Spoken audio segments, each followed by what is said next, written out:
Ao longo dos próximos 63 dias, esta criatura vai se desenvolver totalmente, tornando-se um cachorro. Ele poderá ficar tão musculoso quanto um mastim, tão ágil quanto um retriever, ou tão pequeno quanto um chihuahua. 3 raças diferentes, uma única espécie. Ao longo deste programa, poderemos ver o surgimento dessas diferenças. Pela primeira vez na televisão, imagens inovadoras e efeitos visuais cientificamente precisos mostrarão 3 raças diferentes, arfando e até correndo em exames de ultrassom. Abriremos uma janela para o mundo oculto da vida no ventre. Vida no ventre. Cães.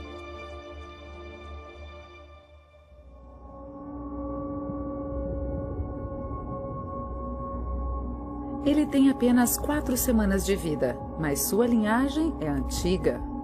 Este é um lobo, o ancestral comum de todos os cães. Há cerca de 15 mil anos, o lobo cinzento evoluiu e tornou-se o melhor amigo do homem. Os primeiros humanos domesticaram este animal e o transformaram na espécie mais diversificada do planeta. Acompanharemos a jornada do lobo ancestral e de 3 espécies de cães muito diferentes ao longo de seu desenvolvimento no útero. Um mastim napolitano, descendente dos temidos cães de guarda e de briga da antiga Roma. O Golden Retriever, um cão criado no século XIX por um aristocrata escocês para recuperar pássaros abatidos durante caçadas. E o Chihuahua, um cão de estimação muito popular e a menor raça canina do mundo.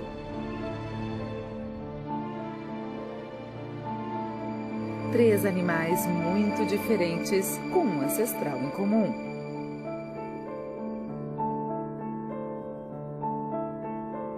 A história dos 4 animais começa com uma única célula, o óvulo não fecundado.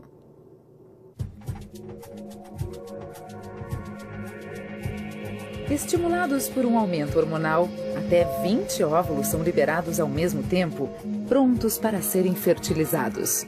Quando a fêmea entra no cio, estimulantes químicos chamados feromônios são liberados na urina. Para nós são inodoros, mas os cães sentem o cheiro a quilômetros de distância. No início, a fêmea rejeita os avanços do macho e pode até reagir agressivamente se o macho tentar copular. Esta curiosa contradição de atrair machos antes de estar pronta pode ter o objetivo de estimular a competição entre os cães, permitindo que a fêmea tenha mais opções de acasalamento.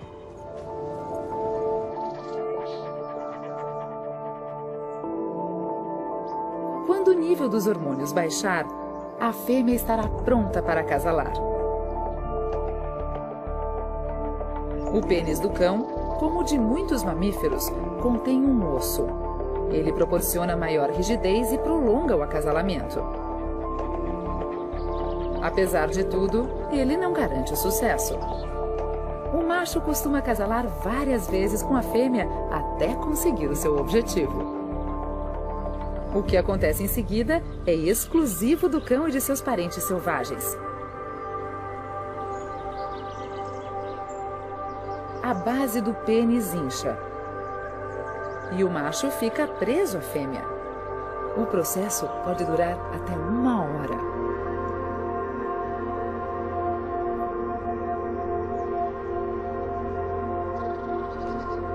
Acredita-se que isso dê aos espermatozoides uma vantagem sobre possíveis futuros concorrentes, ao mesmo tempo em que cada um dos parceiros pode ficar atento a possíveis predadores.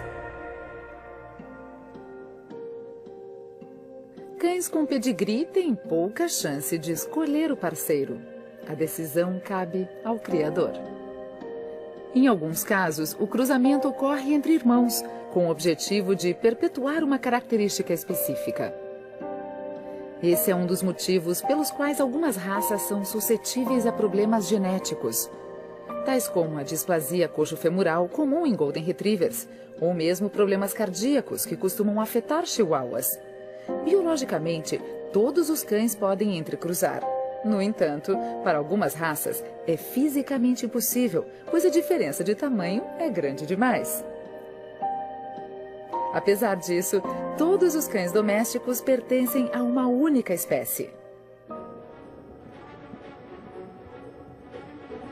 Quando o cruzamento é viável, ele sempre ocorre da mesma forma: lobo ou cão, chihuahua ou retriever.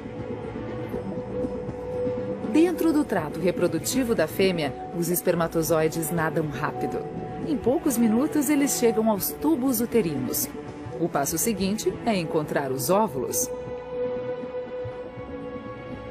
O problema é que eles ainda não estão maduros o bastante para serem fertilizados. O espermatozoide humano sobrevive apenas de 2 a 3 dias no trato reprodutivo. O do cão sobrevive uma semana ou mais, e ele tem um truque especial para isso. O espermatozoide se prende à parede do tubo uterino e aguarda. Quando os óvulos estão maduros, a mudança em sua composição química é detectada pelos espermatozoides, que se soltam e voltam a nadar. O primeiro a entrar vence a corrida. Ele perfura a camada exterior e se funde com o núcleo. Os cromossomos no espermatozoide se somam aos do óvulo para produzir 39 pares. Surge então um novo organismo, contendo todas as instruções para construir um cão em particular. Este é o momento da concepção.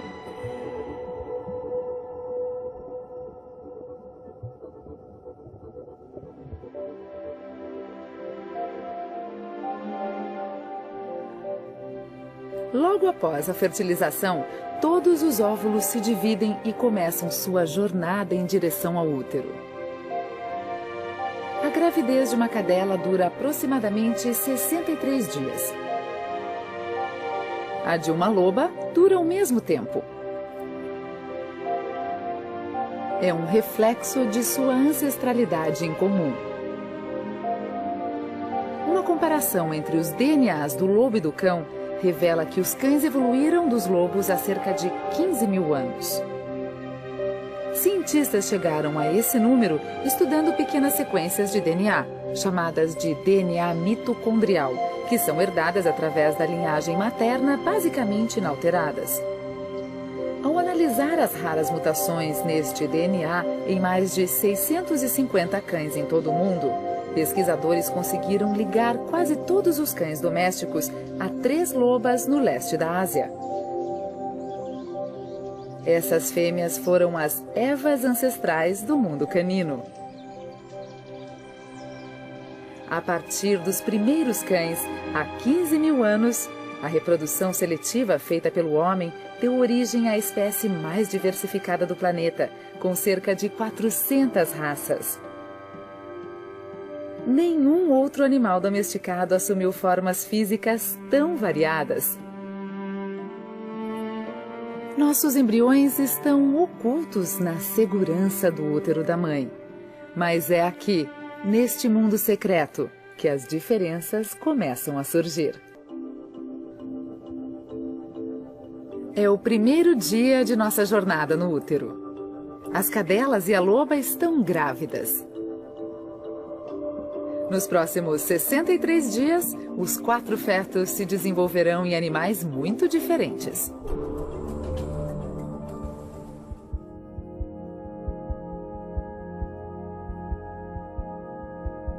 Após 17 dias, os embriões se implantam.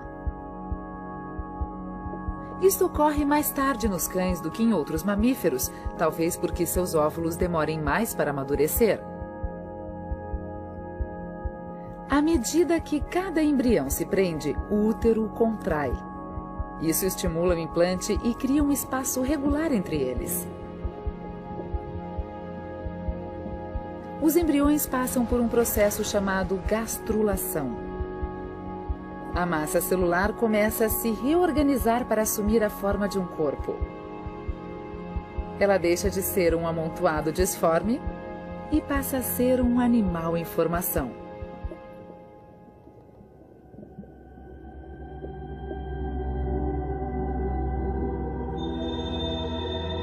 Com 20 dias, os embriões parecem quase idênticos a qualquer outro embrião de vertebrado, incluindo o homem. No entanto, dentro das células, genes especiais chamados ROCs são ativados, levando o desenvolvimento à fase seguinte. Genes ROCs são os responsáveis pela execução do plano de formação do corpo do animal, de alto a baixo. Eles dizem que partes do corpo vão se tornar as pernas, as costelas, a cabeça ou o rabo. Aqui, genes ROCs controlam o desenvolvimento deste membro anterior. Enquanto isso, outro conjunto de genes começa a ser ativado em ondas ao longo do membro, enviando sinais que ditarão o formato das patas e a posição dos dedos. Genes de desenvolvimento irão determinar a cabeça grande do mastim napolitano, o focinho comprido do retriever e as orelhas grandes do chihuahua. À medida que a jornada no útero continua, 4 animais bem diferentes começam a surgir. Com 30 dias, os planos corporais dos 3 cães e do lobo estão em andamento. Os membros estão crescendo. Os principais órgãos já estão presentes. E o coração começou a bater. Há uma protuberância no ponto em que o cordão umbilical se liga ao embrião. Ela contém os intestinos. Eles crescem fora do corpo, porque não há espaço para eles na cavidade corporal. Quando o corpo estiver grande o bastante, eles teriam assumido seu lugar dentro do abdômen. A semelhança dos embriões nesta fase é uma evidência de sua herança genética comum. Mas isso levanta uma questão intrigante. Como ocorreu exatamente a transformação de lobo a cão? Evidências arqueológicas comprovam que lobos e homens partilharam o mesmo habitat e caçaram as mesmas presas durante 500 mil anos. No entanto, há cerca de 15 mil anos, alguns desses lobos deixaram de ser concorrentes na caça e passaram a ser nossos ajudantes e companheiros. Mas como? Alguns lobos podem ter aprendido a se alimentar dos restos de alimentos dos primeiros assentamentos humanos. Os animais menos tímidos começaram a viver cada vez mais perto dos homens. Por fim, esses lobos semi-selvagens foram se tornando cada vez mais domesticados por meio da reprodução seletiva.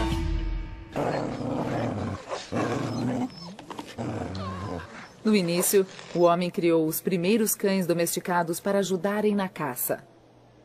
Algumas teorias sugerem que isso deu ao homem primitivo uma vantagem sobre seus concorrentes.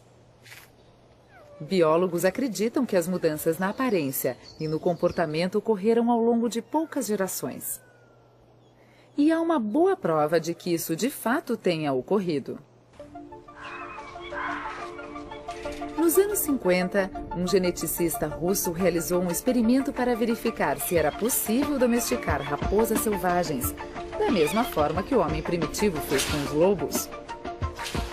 Surpreendentemente, ele conseguiu produzir um animal totalmente domesticado em apenas 6 gerações. Não só isso, ao longo do tempo, as orelhas da raposa se tornaram flácidas, como as do cão, suas pernas encurtaram e o crânio e os dentes ficaram menores. O processo certamente foi mais lento nos primeiros assentamentos humanos. Mesmo assim, o experimento russo mostra que a reprodução seletiva pode gerar mudanças significativas em um tempo extremamente curto.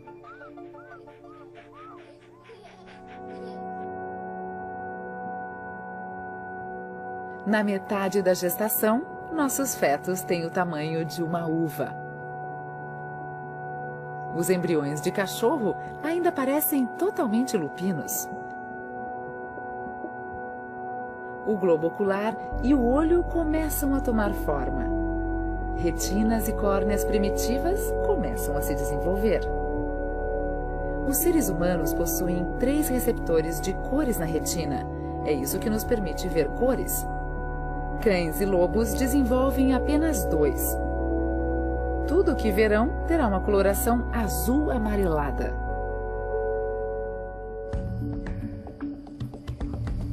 A razão para isso está na forma como os lobos caçam.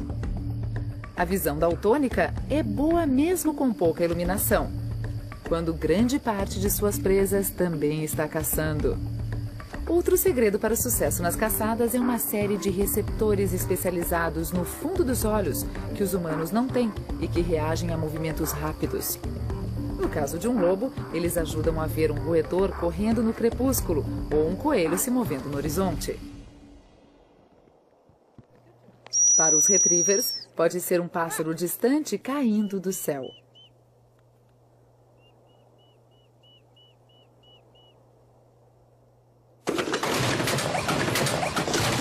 Eles também permitem ao Greyhound avistar uma lebre correndo em alta velocidade.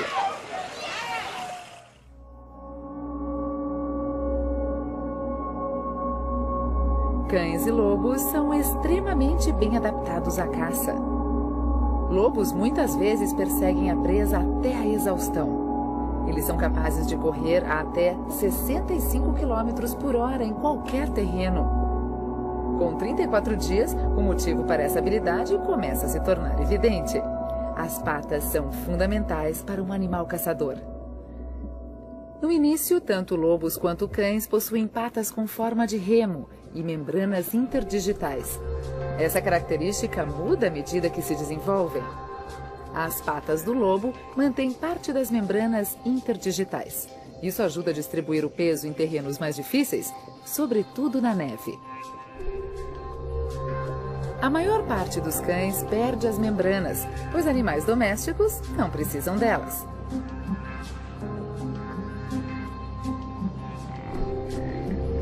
Lobos possuem pelos ásperos nas almofadas das patas e garras fortes para dar firmeza em superfícies escorregadias. Também possuem vasos sanguíneos especiais para evitar que as almofadas das patas congelem. As patas também são utilizadas para localizar outros lobos. Glândulas entre os dedos do animal deixam marcas de odor que permitem a toda a alcateia saber onde cada lobo esteve.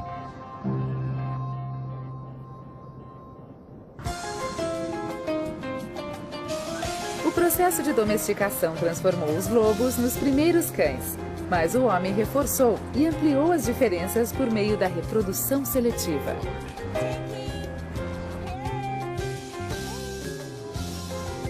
Uma das características escolhidas foi o tamanho pequeno.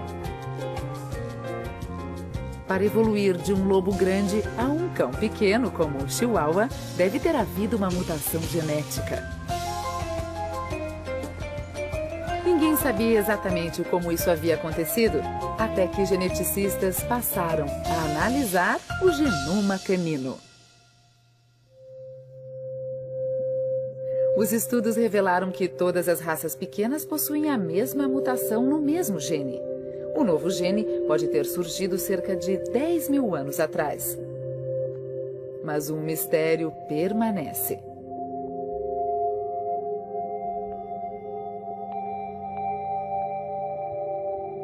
A mutação torna o cão inteiro pequeno.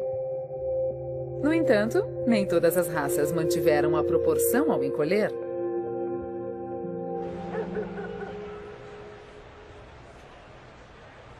Muitos cães, como os Basset, possuem pernas curtas desproporcionais. Eles foram criados por meio da reprodução seletiva para expulsar raposas e outros animais pequenos de suas tocas. A mutação é responsável pelo tamanho pequeno, mas não pelas pernas curtas. Os pesquisadores talvez tenham encontrado a resposta. Uma mutação em outro gene causa uma forma de nanismo nos humanos. Agora os cientistas procuram a mesma mutação nos cães. Ainda não se chegou a uma conclusão, mas é possível que alguns cães apresentem nanismo pelo mesmo motivo que os humanos.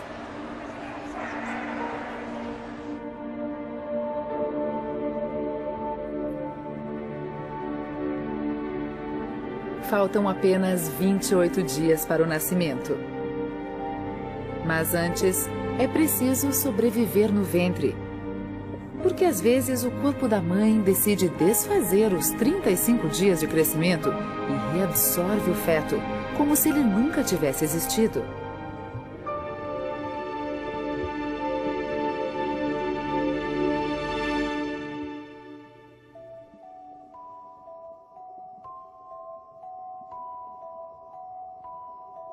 Na segunda metade da gestação, o desenvolvimento é acelerado. Dentro de 4 semanas, os filhotes serão animais bem distintos, se sobreviverem.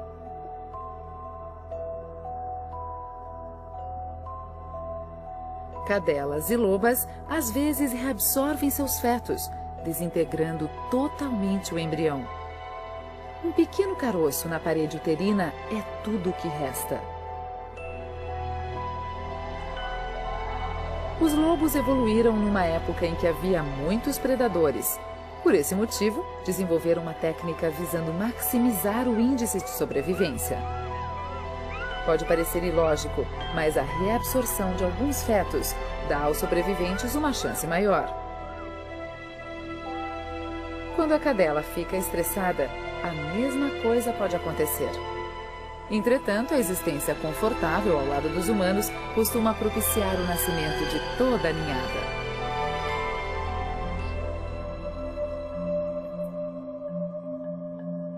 Com 36 dias, o perigo passou. Os filhotes continuarão se desenvolvendo, mas o tamanho das ninhadas varia bastante. Comparado às mulheres, as cadelas têm um número grande de filhotes. A mastim tem 7 no útero, cada um deles em sua própria bolsa amniótica. A retriever tem 8. A chihuahua, no entanto, espera apenas 2 filhotes.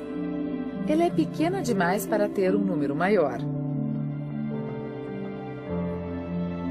No entanto, até mesmo os filhotes de chihuahua são grandes o bastante para serem mostrados por meio de uma nova técnica de ultrassom. Exames de ultrassom em 4D produzem imagens tridimensionais movendo-se em tempo real. O especialista passa cuidadosamente a sonda sobre o abdômen da cadela. Após alguns instantes, a imagem dos fetos surge na tela. Esta é a primeira vez que os fetos de uma chihuahua são mostrados em um exame de ultrassom em 4D. Com pouco mais de um mês de gestação, eles já se movem.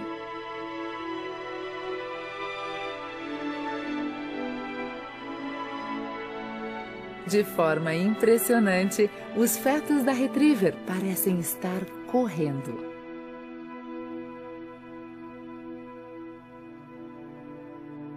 Eles também praticam outro aspecto familiar do comportamento canino, arfar. Cães não suam como os humanos, por esse motivo, eles usam a respiração para resfriar o corpo.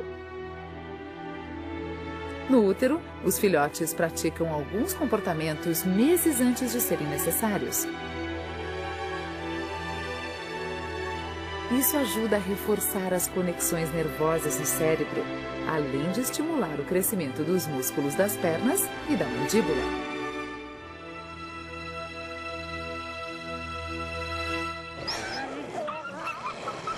Esses são os músculos de que os lobos mais precisam para uma caçada bem-sucedida.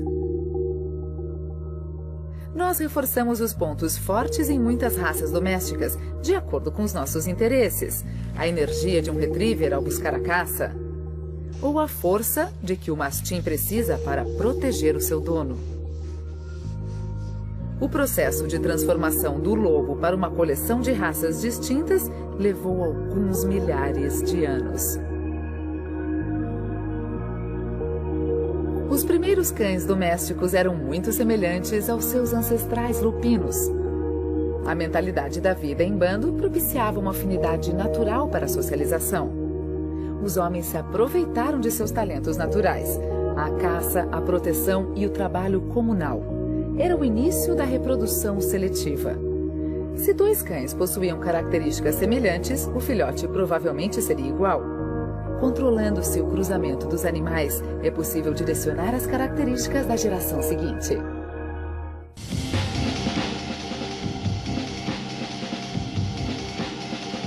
Os antigos egípcios já criavam cães velozes e hábeis na caça 5.000 anos atrás. Mas o processo era diferente do praticado atualmente pelos criadores de cães com pedigree. A ideia de criar raças e depois mantê-las puras tem apenas 300 ou 400 anos de idade. A aristocracia europeia criou cães com bocas macias para carregar aves. Criaram outras raças para serem pequenas o bastante para serem carregadas. E para afastar intrusos, criaram cães grandes com latidos ruidosos para atuarem como cães de guarda.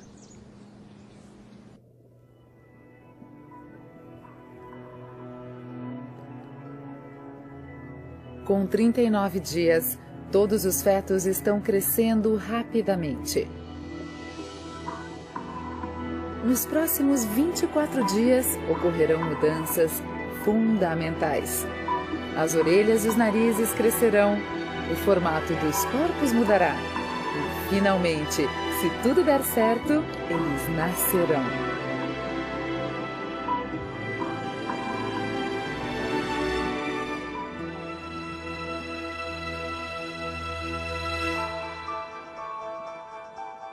Até agora, a placenta filtrou os dejetos do feto. Agora, os rins estão funcionando.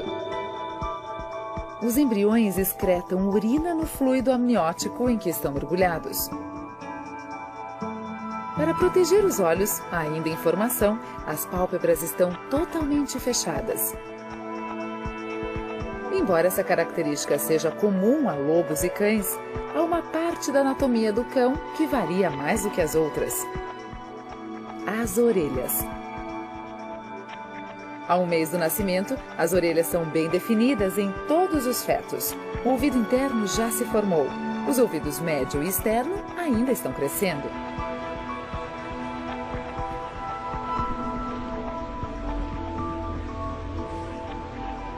A domesticação fez as orelhas dos cães abaixarem ou caírem completamente.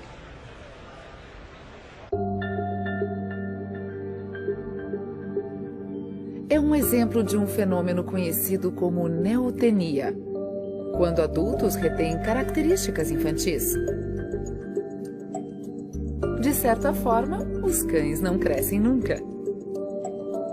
Eles permanecem como os filhotes, com orelhas caídas e abanando os rabos. Isso, em parte, se deve à escolha pelo homem dos comportamentos juvenis de sociabilidade e submissão. O resultado é a retenção de outras características juvenis.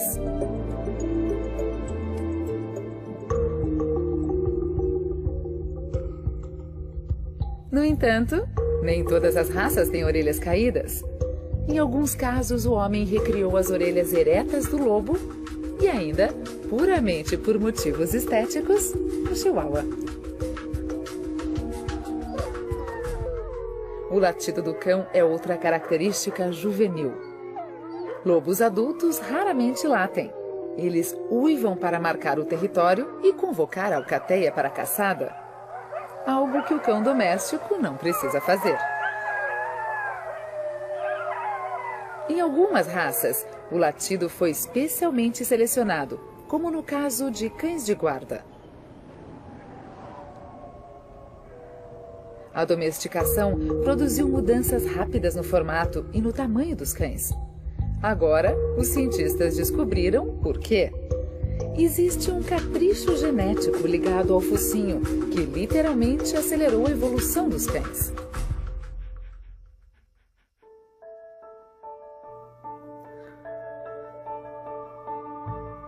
Apesar dos efeitos da domesticação, um aspecto selvagem que o cão manteve foi seu incrível faro. É uma reminiscência dos lobos, para os quais o faro é uma forma de marcar território e de identificar membros da alcateia.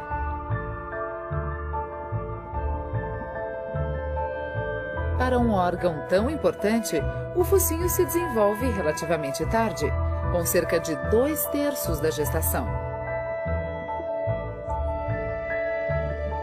Ao estudarem um fenômeno genético chamado repetições em tandem, cientistas podem ter descoberto por que o comprimento do focinho, entre outras características, difere tanto de uma raça para outra.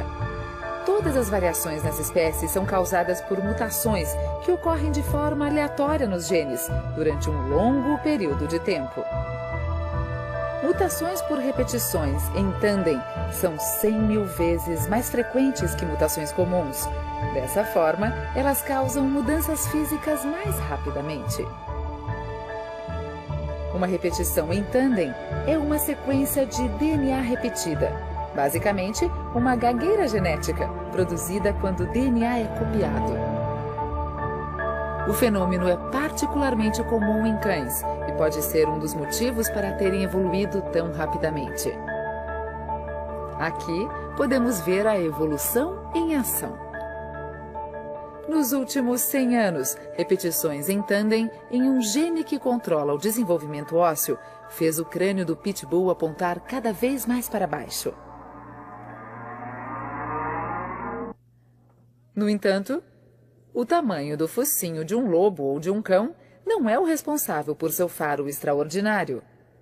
O segredo está do lado de dentro. Placas ósseas cilíndricas preenchem a cavidade nasal. Uma câmera endoscópica mostra uma membrana esponjosa, espessa, repleta de células olfativas, todas ligadas aos nervos que enviarão as informações de odores ao cérebro. Nos seres humanos, essa membrana tem uma área equivalente à de um selo postal. No cão, pode ser até 60 vezes maior. Com 5 milhões de células olfativas, um ser humano é capaz de detectar o aroma de um cozido que está sendo preparado no fogão. Um cão, com 200 milhões, consegue detectar cada ingrediente separadamente.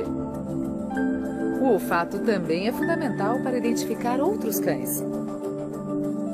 Cheirando glândulas próximas ao ânus, é possível saber que cão marcou cada território. Essa capacidade olfativa incrível nos tem sido muito útil. Cães são usados para localizar corpos debaixo de concreto. Já foram utilizados até por médicos para identificar cânceres da bexiga e da pele em seres humanos.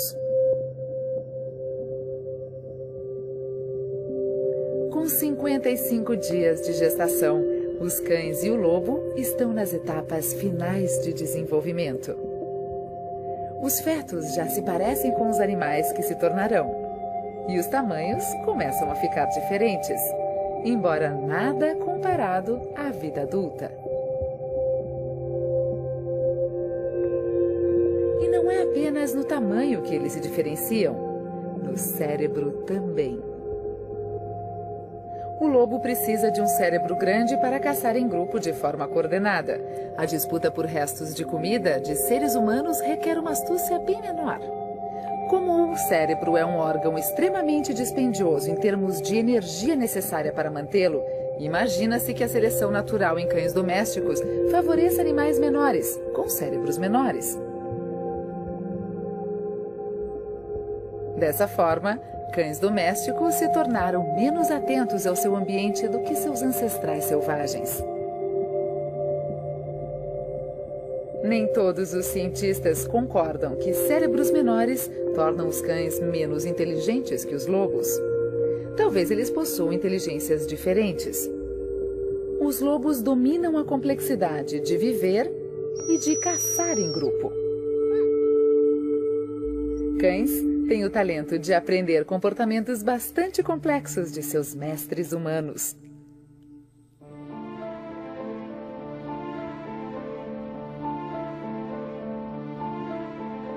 Perto do nascimento, os filhotes se movem tanto que é possível ver seus chutes na barriga da mãe. Neste momento, a pelagem é visível. A cor dos pelos de um cão é um dos aspectos mais intrigantes do desenvolvimento e da evolução canina. Toda a gama de cores nos mamíferos tem origem na variação de apenas 2 tipos de pigmentos, preto e amarelo. Não são apenas os pelos que se desenvolvem nesta fase, o temperamento também. Os genes que controlam os pigmentos também controlam o nível dos hormônios de estresse e assim afetam o grau de nervosismo do animal. Cães de pelagem avermelhada tendem a ser mais temperamentais. A reprodução seletiva também produziu variações bizarras na pele de diferentes raças. Com 54 dias, o mastim já mostra suas rugas características. É outro produto da reprodução seletiva. A pele solta torna difícil para qualquer agressor morder o pescoço do cão, fundo bastante para atingir a traqueia ou as artérias. Reproduções seletivas recentes acentuaram ainda mais essa característica.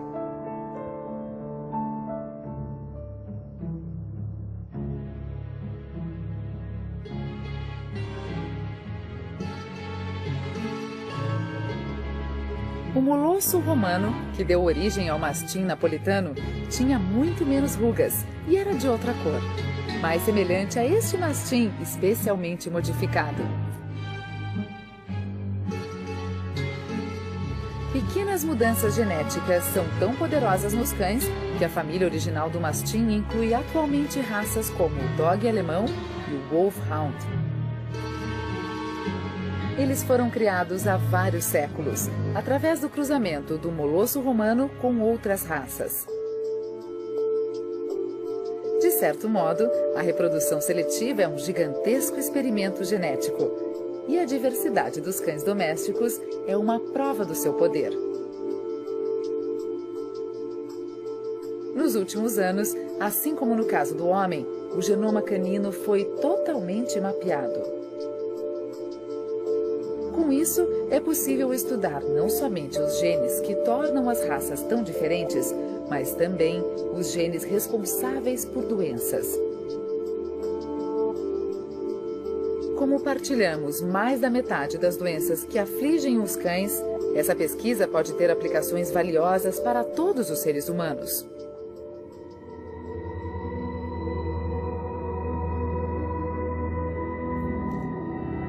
No 59º dia, o desenvolvimento fetal dos cães e do lobo é tão veloz que eles estão praticamente formados. Faltam apenas 4 dias para o nascimento. A mastim espera 7 filhotes. A retriever, 8. A chihuahua, apenas 2. Os olhos ainda estão totalmente fechados. Eles têm bigodes e garras. Apesar do mesmo período de gestação, o filhote de chihuahua pesa 150 gramas, enquanto o filhote de mastim tem quase 1 quilo, 7 vezes maior. Entre os adultos, o maior cão chega a pesar 100 vezes mais do que um cão da menor raça.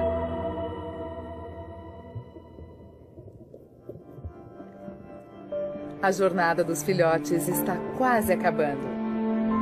Diferenças enormes já surgiram entre eles. Ao longo do desenvolvimento no útero, essas diferenças foram se acentuando para criar 4 animais distintos.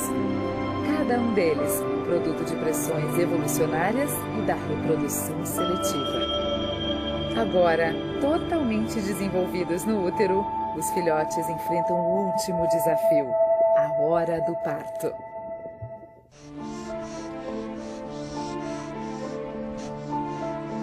60 dias. As mães estão cada vez mais inquietas. Nos próximos 2 ou 3 dias, elas farão de tudo para encontrar um lugar seguro para dar à luz. Em um útero cada vez mais cheio, o nível de oxigênio cai, dando início ao trabalho de parto na mãe. Os fetos se alinham com o canal de parto, com a cabeça para baixo, e as contrações começam. 63 dias após a fertilização dos óvulos, os filhotes viverão a jornada mais traumática de suas vidas, a saída para o mundo exterior. O trabalho de parto pode variar de 1 a 36 horas. A mãe tenta rasgar a cama. Este é provavelmente um reflexo do passado selvagem dos cães, quando as fêmeas cavam uma toca para dar à luz. As contrações estão mais próximas. A cadela começa a arfar e se deita para facilitar o processo. Muitos mastins têm dificuldades no parto. Muitas fêmeas têm inércia uterina, uma condição em que o útero para de se contrair. Mas, por fim, o primeiro filhote surge.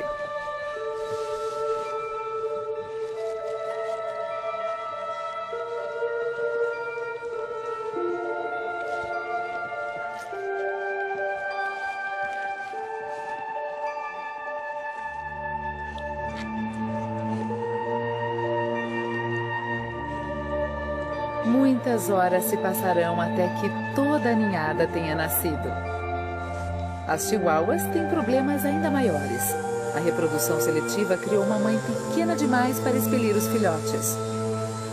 O ser humano criou o problema e ele mesmo o solucionou. Nossos filhotes de chihuahua vão nascer através de uma cesariana.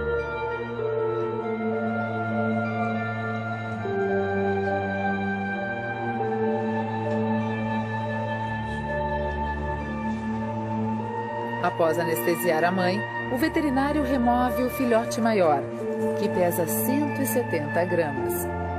O outro pesa apenas 110. Como todos os cães, os filhotes chamam pela mãe. O som estimula a glândula pituitária no cérebro. A glândula libera o hormônio ocitocina, que, por sua vez, estimula as glândulas mamárias a produzirem leite. Muito bem, este é o outro. Fantástico. Parece muito saudável. A retriever tem menos problemas. Com uma pequena ajuda humana, ela dá à luz a 8 filhotes saudáveis. O primeiro instinto da mãe é rasgar a bolsa amniótica e limpar o recém-nascido. Isso o estimula a respirar.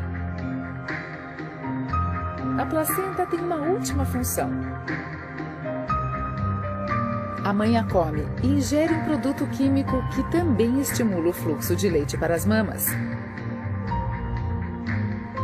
Depois de secos, os filhotes instintivamente procuram o ventre da mãe e começam a mamar, ganhando energia para um crescimento rápido.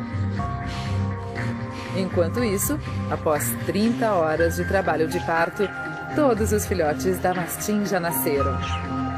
Ela tem 7 filhotes saudáveis.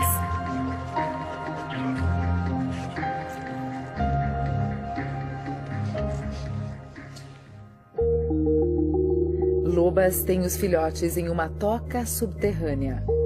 É um local seguro e aquecido, onde os filhotes passarão as primeiras 4 a 6 semanas de suas vidas. Eles são fisicamente fortes para seu tamanho e conseguem rastejar e brigar para mamar nas melhores tetas. Todos esses recém-nascidos levaram o mesmo tempo para se formar: cães e lobos.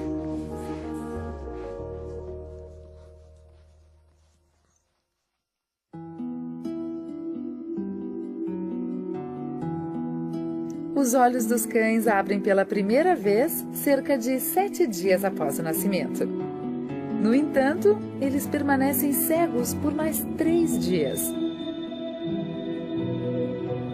Após 2 semanas, os canais auditivos se abrem. E depois de 35 dias, a audição dos filhotes será muito mais aguçada do que a nossa.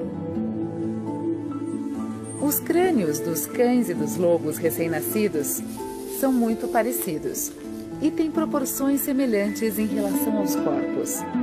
No entanto, o crânio do lobo continuará crescendo por mais 8 meses, bem mais do que o do cão, para acomodar o cérebro maior.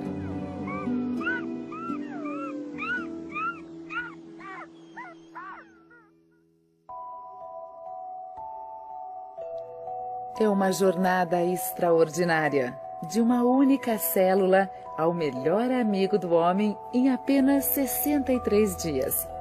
Isso nos dá uma visão única da vida no ventre, onde a gravidez pode ser falsa, o feto pode ser reabsorvido e onde vemos os futuros filhotes arfando e correndo. O mais surpreendente é como essa jornada reflete os milênios de evolução e de intervenção humana que transformaram o lobo em cão. Formas extraordinárias e habilidades extraordinárias, e até mesmo personalidades distintas. É um exemplo da incrível capacidade humana de domar o selvagem e moldá-lo aos nossos propósitos. Uma jornada de 15.000 anos, revivida em apenas 63 dias no ventre. Versão Marshmallow São Paulo.